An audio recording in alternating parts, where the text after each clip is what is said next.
Everybody. I wanted to make a video talking about addiction and vices and perception in overcoming said addiction and vices, because I never thought about anything on like a deeper level, certainly not anything on a soul level when I was in active addiction or even before it. It's kind of always blown my mind when people are Christians and have a relationship with organized religion, but also find themselves in addiction. It kind of blows my mind, because it's like, if you really believe that, if you feel it, then it's true. And if you felt some truth that is a path to God, then how can you hate yourself so consciously and turn your back on yourself, as a reflection of God, as kind of like take this big shit on the gift of life, to put it crudely, because that's like what addiction says. It's like, we can't do any better than this. It's like, this is it. This is the best that we can get. This is the best that we can hope for and that we deserve, is, this illusion, to ingest an illusion, to ingest a lie. And when you're that down low to where you turn to addiction, it makes sense, because it works in that you don't feel the truth of the situation, but you feel the effects of the mirage and the illusion. And it's the only thing that feels real, that feels like the truth. But that's because that's the ultimate lie. The lie that you deserve just to live in this pain. Like, why are you living from your wounds?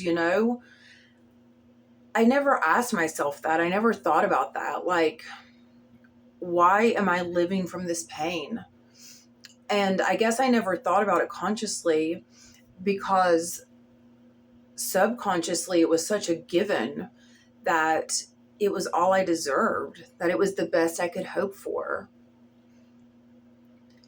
And that's why I didn't, organized religion, the religion that I grew up in, that faith didn't work for me. And I never thought to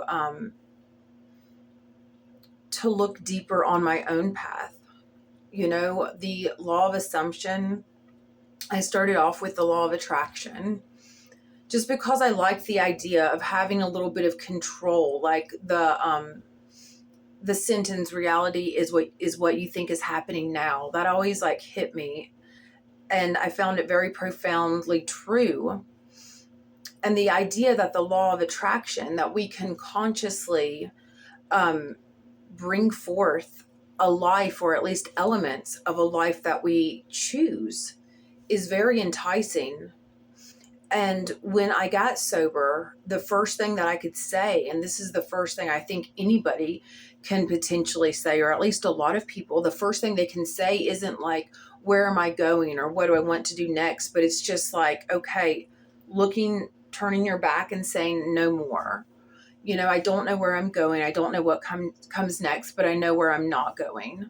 Knowing what you don't want is like the first step to knowing what you do want. And really, every single person deserves better than to live from these wounds and this trauma and this pain and this bullshit and this muck and this mire and all the lies. And I think in a lot of different ways we're coming to that on like a cosmic global scale, that kind of realization, like, hey, we deserve, this is a lie, but like, what next? We're kind of stepping into that unknown. And this is such a world of cause and effect. And as everything speeds up, we're really seeing the cause and effect a lot quicker. That's why addiction is kind of progressing to where, the trank is going to be the ultimate, like the end goal of street addicts.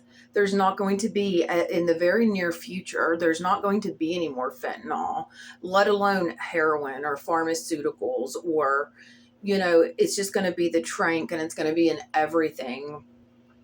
And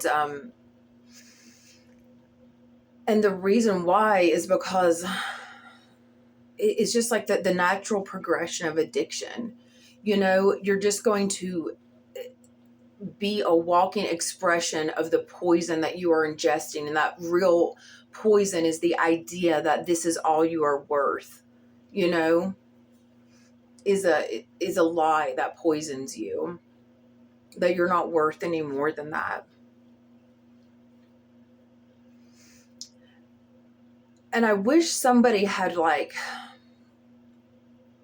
set me down and said, hey, maybe, when I was in active addiction, I would have loved to have had the chance to think, is there anything I can do to take charge of my life? And that's what you have to do when you change a habit. It's saying, hey, that's how any change is. Oh, ew, fly. It's saying, I have to take these conscious steps to be going from point A to point B, from who I was to who I'm becoming to who I am. And at that point, to change, I wish someone would have said to me, hey, you can actually, at any point in time, make the decision to live differently and to be differently. It only seems like a fair trade. Like, oh my God, you get to live this life, and that you get to experience this high, and you get to, wallow and revel in this chaos. And there is that kind of rebellious spirit where it's like you look at everybody else and they're living their little 9-to-5s and they're committed to the lie. And you kind of feel like, kind of sticking it to the man because you're choosing a different option, but it's not a fucking different option. They get you coming or going. There's nothing rebellious about being an addict because you're still just like a fucking cog in the machine. It's just in a different way. You're either going to be feeding the man by feeding the prison industrial complex, or by, being in the healthcare sphere. Recovery is huge business. Addiction is huge business. Homelessness is huge business. They fucking got you because you don't got yourself.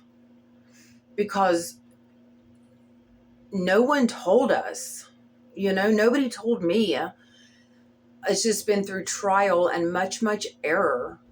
No one told us, hey, we can do what the fuck we want to do. And now that choice is kind of becoming ever more apparent with the nature of this reality, it's who or what are we going to choose? People are turning to religion more. Some people, it's you really have to intensely commit, so it's Russell Brand, for example, when he got in hot water, he decided to become a Catholic. And I can't help but question the timing, honestly. Or you have to double and triple down the opposite direction to where this machine is your God. And that's what I'm saying. If you're an addict, if you want to kind of think of yourself as living this counterculture lifestyle, you worship the same deity. Yeah, it's you can be oh yeah, well, my drug of choice and chaos is my God. But really, in the totality of your life, you're feeding this fucking machine. and because you value yourself so little, you're just going to be used by like this system. Does that make any sense? Do you see what I'm saying? And so I think the first step to true change is to really think, I can choose something different. I can choose something different. I deserve more than pain and suffering and carrying on this lineage of fucking just rancid trauma and hurt and the same thing.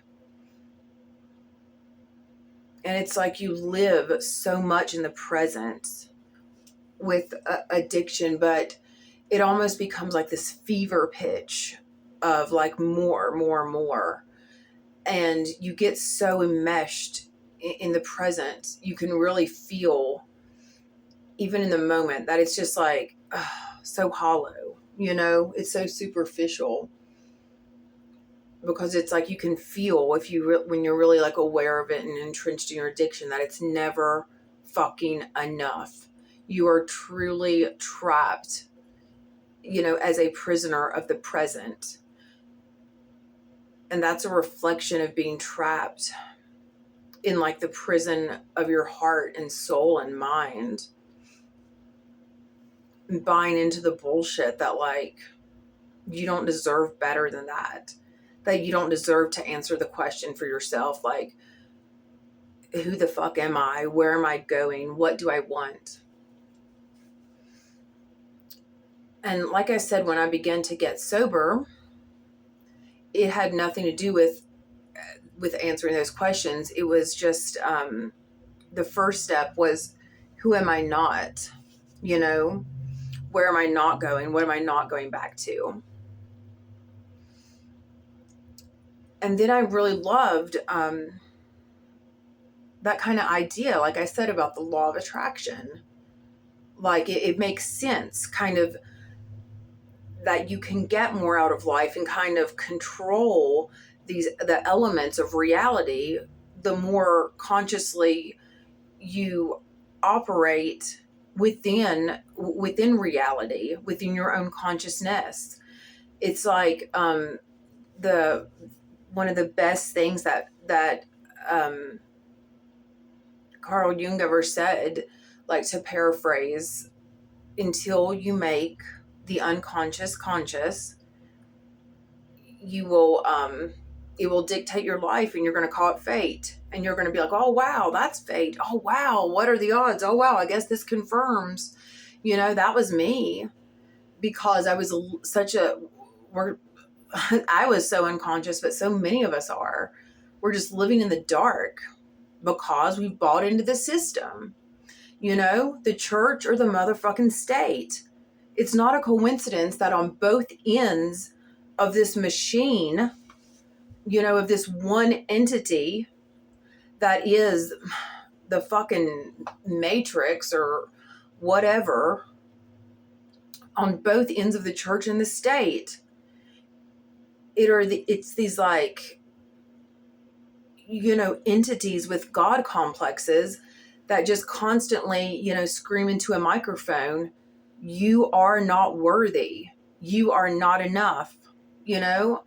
With the church, there's original sin, and there's like this inherent shortcoming and dirtiness, and you have to try your best to measure up, but you can never quite get there. Just try your damnedest, but man, is it an uphill battle. Original sin in infants, give me a break. And with the state, I mean, it's even more obvious, because like everything is just to sell you on the idea that you are incomplete, unworthy, not whole, not enough. And it's so ironic that when you go to kind of go that rebellious route, or that kind of like counterculture way, to like tune in and drop out, that you are still reacting from that place of not enoughness. You might as well be buying a fucking pair of jeans or getting another fucking accolade or whatever. It's the same thing, you know? And I look at the pharmaceutical industry with the state. I mean, they are drug pushers, you know? Like the opioid epidemic, that was pharmaceutical heroin in a capsule that was supposed to be like safer and less addictive. And we're supposed to trust these people, you know? But you're going to trust someone, or you're going to trust something until you start to think about trusting yourself.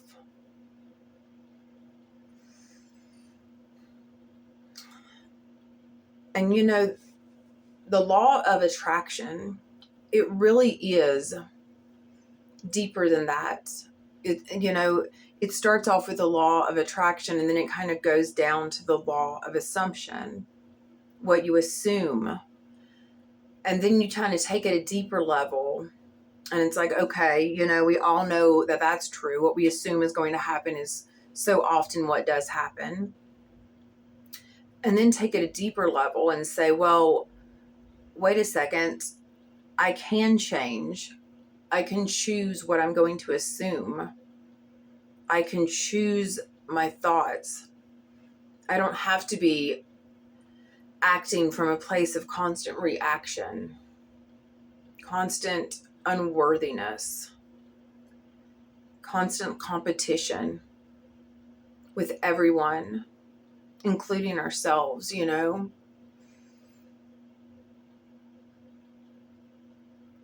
And like at this moment in time, it's a great time to choose yourself. Not in a superficial way, but in a loving way. It's a great time to get sober. It really, really is. There are so many resources. So many resources.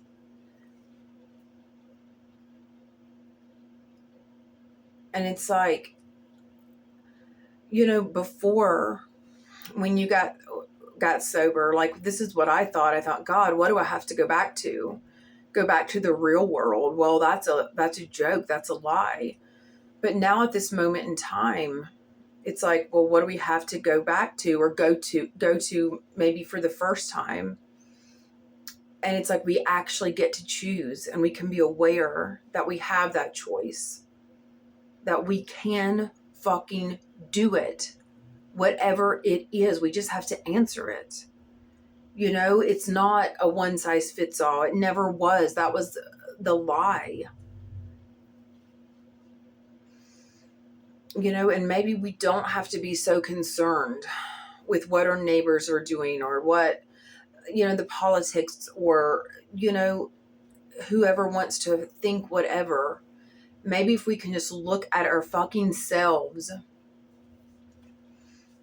from a place of healing by saying, I am healed a fucking enough. I've been through enough. I've been through enough trauma. I've carried enough pain for long enough, that we can start by consciously saying, I am enough. And then kind of going from that place of like patchwork soul completion, you know, and assume that we do have the option to choose ourselves, and to fucking choose. You see what I'm saying? This flies up really a buzzing. Flies are so disgusting. All right, that's it for tonight. Y'all take it easy.